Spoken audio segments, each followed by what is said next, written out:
Nuevamente les damos la bienvenida, queridos amigos. Título de la lección 8: Sabiduría para vivir con rectitud.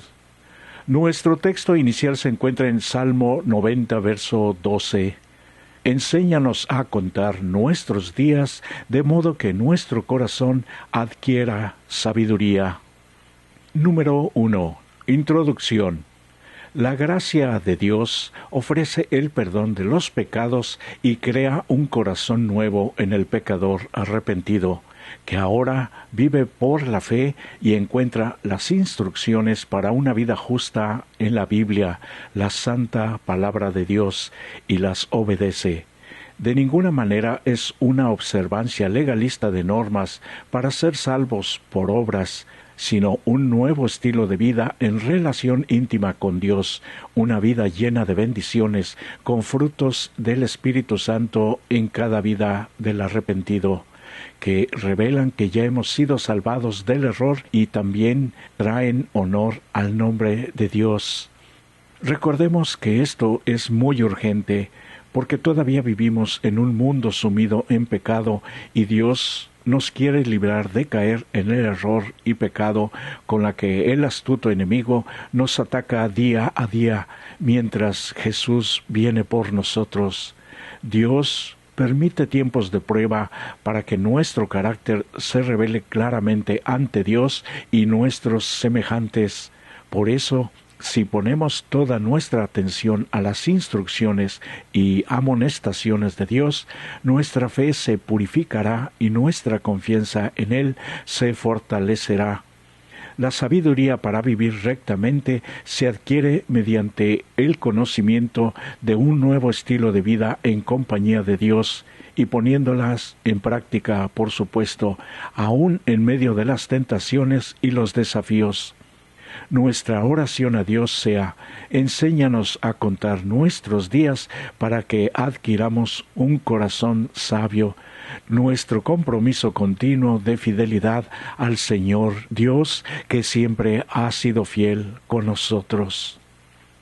Número 2. En mi corazón he guardado tus dichos.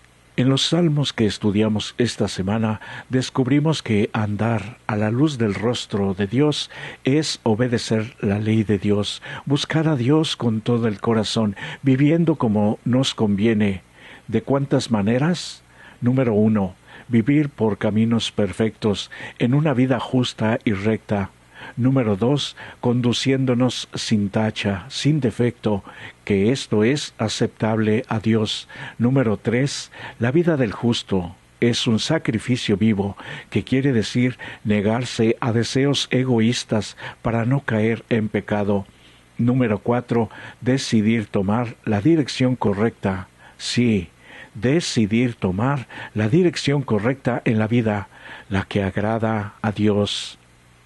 Guardar los mandamientos de Dios no es observancia legalista, sino que, número 1, con un buen entendimiento y aplicando sabiduría al conocimiento adquirido de Dios y su palabra, sabemos diferenciar entre lo correcto y lo incorrecto, y entre el bien y el mal. Número 2. Y esto abarca a toda nuestra persona, no solamente nuestras acciones externas, sino las internas, guardando todos los mandamientos y buscando a Dios con todo el corazón, y estas son actitudes inseparables en la vida. Número 3. Los mandamientos son instrucciones para llegar a ser sabios y a vivir en libertad y paz. Número 4. Debemos, como el salmista, deleitarnos en la ley, porque así aseguramos fidelidad a Dios y no hay tropiezos en nuestra vida, sino solamente la paz que Dios puede brindar. Número 5. La palabra de Dios es la luz que nos protege de las tentaciones oscuras que el enemigo pone a nuestras vidas para que tropecemos. Número 6. Cristo mismo demostró el poder de la palabra de Dios en su propia vida. Es nuestro máximo ejemplo, por eso tenemos que estudiar su vida en los evangelios del Nuevo Testamento. Y número 7, vivir así nos capacita para recibir todo el poder de Dios que ha prometido y derramará sobre nuestra mente y corazón, para así naturalmente obedecerle. ¡Qué maravilloso privilegio! Número 3. Enséñanos a contar nuestros días. En los salmos también estudiados esta semana, todos reconocemos, fieles e incluso los infieles, que la existencia humana caída es temporal, con pocas alegrías y mucho trabajo y dolor que nos acompañará hasta la muerte. Y comparada con el tiempo divino, nuestra vida se va volando como un vapor a la luz de la eternidad que continuará con nosotros, que es el máximo anhelo de Dios, o sin nosotros, si lo rechazamos, y también a pesar de nosotros, aunque nos opongamos y ataquemos a aquellos que tratan de ser fieles. Por eso se nos recomienda estar aliados, unidos con Dios, que es el creador y cuidador de las personas. Es el refugio seguro de sus hijos fieles de todas las generaciones, incluyéndonos hoy. Sí, porque Dios hoy ha frenado su justa ira, guardada para el día del juicio, y hoy asimismo vuelve a ofrecer su gracia, porque no es para siempre. Puede acabarse repentinamente en nuestra vida, y hasta ahora nadie ha experimentado el pleno efecto de la justicia de Dios contra el pecado, y es por eso que tenemos esperanza de que la gente se arrepienta y adquiera sabiduría para vivir correctamente a través de la palabra de Dios. Sabiduría con Dios no es solo conocimiento, es con la inteligencia que Dios nos da honrar y reverenciar a Dios. La sabiduría es saber contar cada día de nuestra vida en nuestras acciones y en la providencia como Dios nos ayuda, y sabiendo que estos días no son sin límite, se acabarán un día, y oportunamente por eso debemos aprovecharlos al máximo para vivir con fe y obediencia. Esta sabiduría solo se obtiene mediante dos maneras.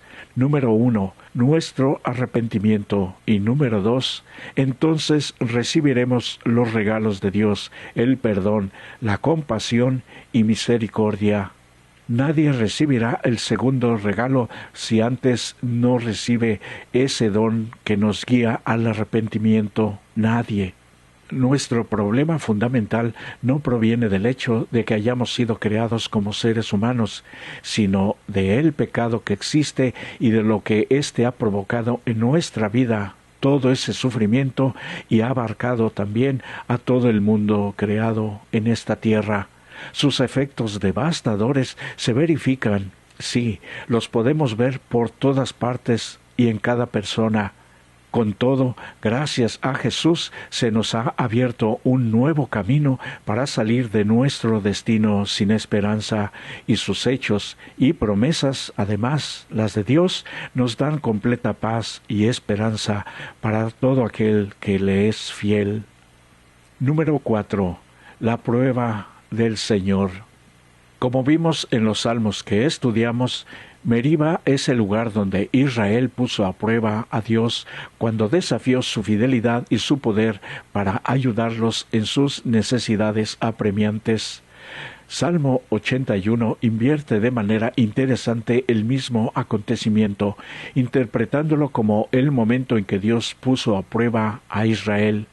Y por su desobediencia y falta de confianza y fe, el pueblo fracasó en la prueba de Dios.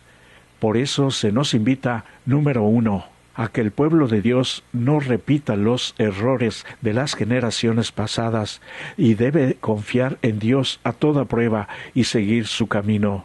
Número 2, aunque el pueblo fracasó en la prueba, Dios increíblemente acudió en su rescate cuando estaba en apuros. Esto es gratificante, aunque no está garantizado en la vida de todos, incluso de los rebeldes. Esta gracia salvadora de Dios en el pasado ofrece ahora garantías acerca de la gracia de Dios a las nuevas generaciones. Por eso nos surge al arrepentimiento y a la entrega ya de nuestra vida. El Salmo 105 muestra que las dificultades fueron el medio de Dios cuando nos ocurren para poner a prueba la confianza de José, por ejemplo, en la palabra de Dios acerca de su futuro en el Egipto. La palabra hebrea tzaraf, que quiere decir en español probó, en el versículo 19 transmite el sentido de purgar, refinar y purificar.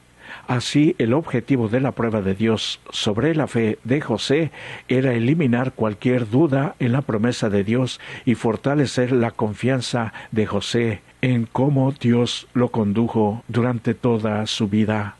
Así puede llegar a ser para nosotros si realmente queremos confiar en Dios. El objetivo de la disciplina divina es fortalecer a los hijos de Dios y prepararlos para recibir sus promesas, como muestran el ejemplo de José.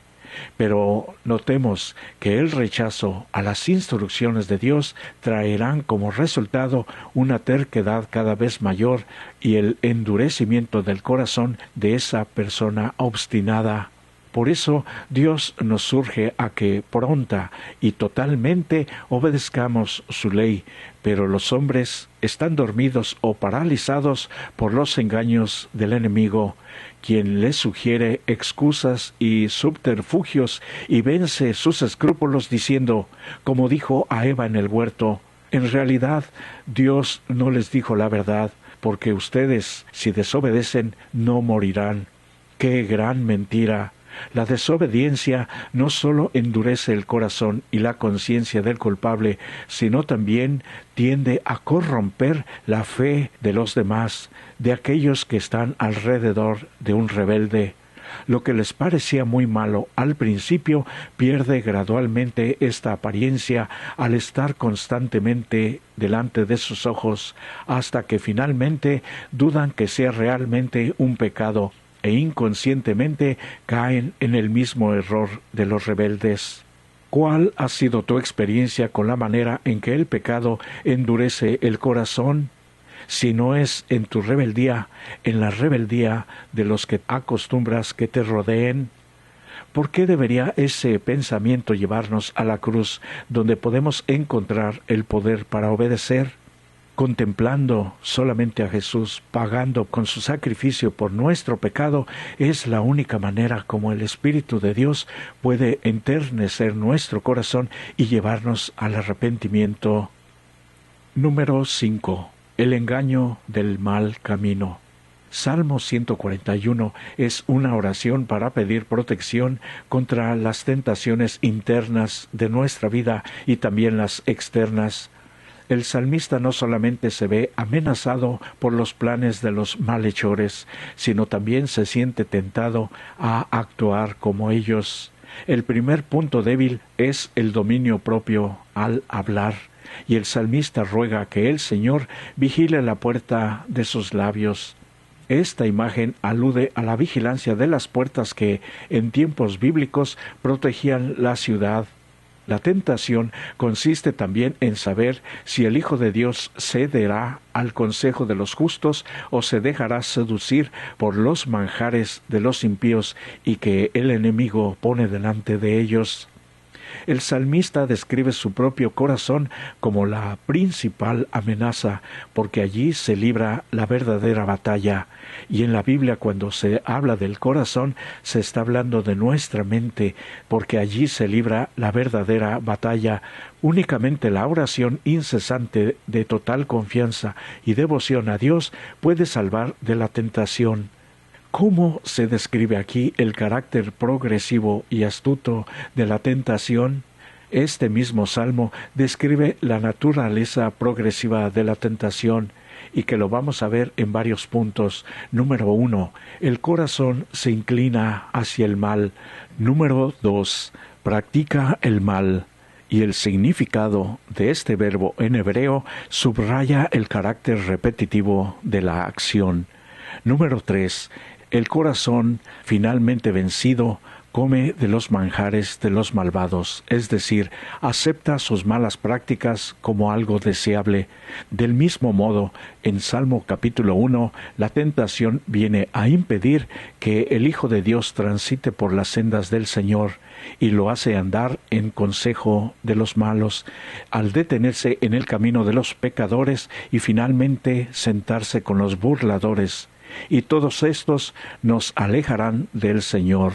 Los salmos describen el carácter progresivo, seductor y astuto de la tentación para hacernos caer a como dé lugar, lo que pone de relieve el hecho de que solamente la dependencia total en nuestro querido Dios puede garantizar la victoria.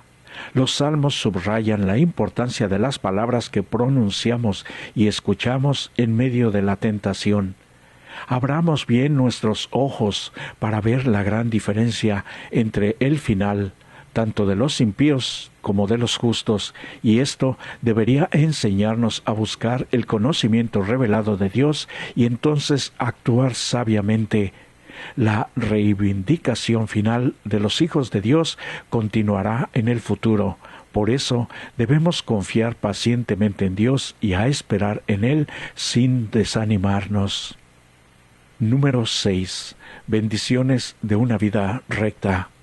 En el Salmo 1, 11 y 128 vemos las muchas bendiciones que se prometen para los que veneran, para los que adoran a nuestro querido Dios, y de estas la mayor es tener la paz en nuestra vida. Simbólicamente los justos son como un árbol plantado junto a las corrientes de agua que da sus frutos a su tiempo y cuya hoja no se marchita. Aquí está la fuente de todas las bendiciones y es muy importante que pongamos mucha atención, a saber, permanecer ante la presencia de Dios en su santuario y disfrutar de una relación amorosa e ininterrumpida con el Señor. A diferencia de los impíos, descritos como paja, sin estabilidad, lugar ni futuro, los justos son como un árbol fructífero con raíces, un lugar cerca de Dios y la vida eterna. Salmo 128 evoca las bendiciones del reino mesiánico, donde sentarse bajo los árboles con fruto, la vid e higuera, es símbolo de paz y prosperidad. La bendición de la paz sobre Jerusalén transmite esperanza en el Mesías, quien acabará con el mal y restaurará la paz en el mundo. En la Biblia se llama la herencia de los bienaventurados, una patria. Allí el pastor divino conduce a su rebaño a manantiales de aguas vivas.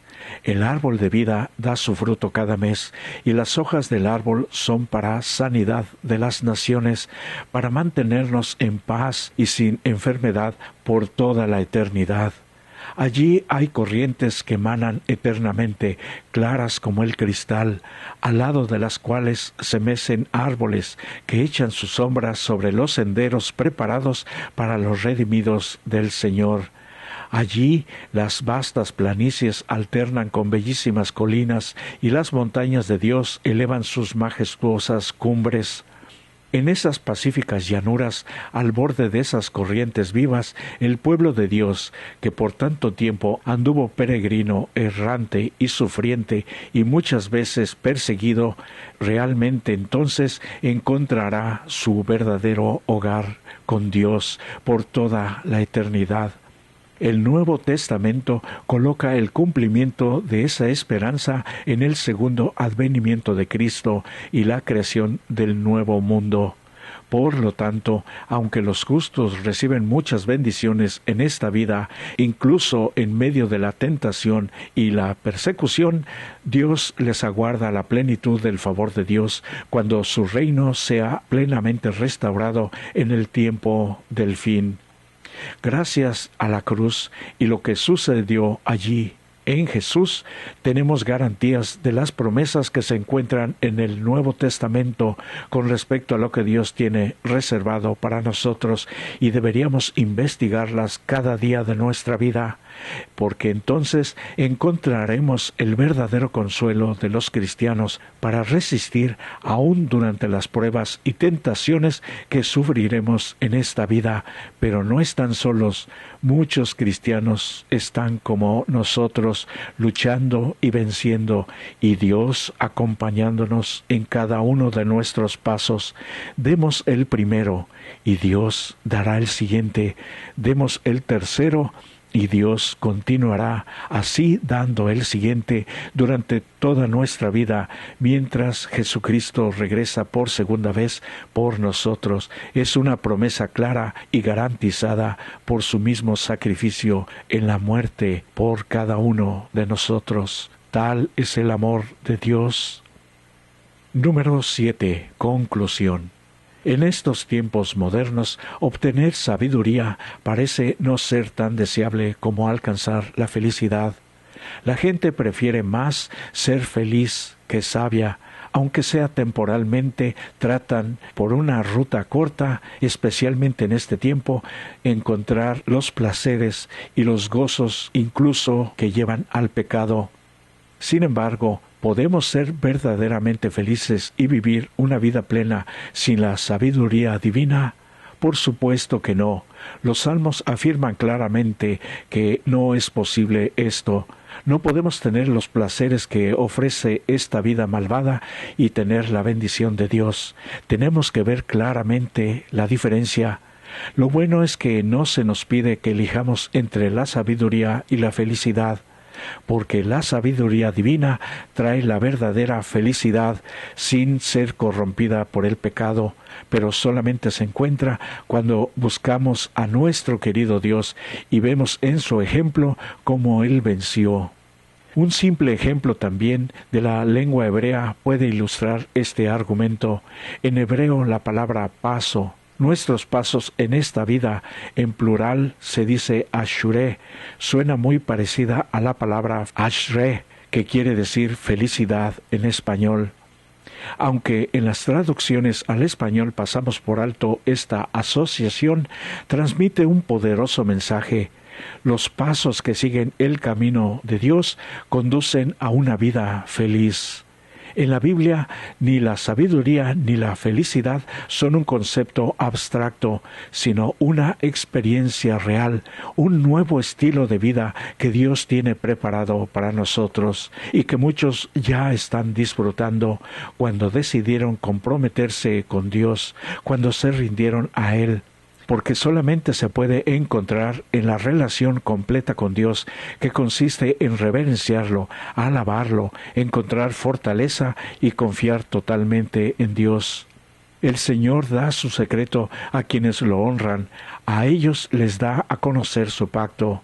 Agradecen a Dios por la hermosísima imagen que Él nos ha presentado. Reunamos todas las benditas certezas de su amor para poder contemplarlas continuamente. El Hijo de Dios, que dejó el trono de su Padre y se revistió su divinidad con la humanidad para poder rescatar al hombre del poder de Satanás. Su triunfo en favor de nosotros, que nos abrió el cielo nuevamente, revelándole a la visión humana la sala de audiencia donde la deidad, nuestro Dios, describe su gloria ante nosotros, la raza caída, levantada de lo profundo de la ruina en el pecado que la había sumergido, pero ahora puesta de nuevo en relación con el Dios infinito, y después de soportar la prueba divina mediante la fe en nuestro Redentor, somos revestidos de la justicia de Cristo y exaltados junto con Él en su trono. Estas son las imágenes que Dios desea que realmente contemplemos y que está muy próxima en el futuro muy cercano. Y presentamos aquí las preguntas finales. Puede detener el video para tener tiempo suficiente. Por eso hoy, querido amigo y amiga, ¿qué es de nuestra vida hasta ahora?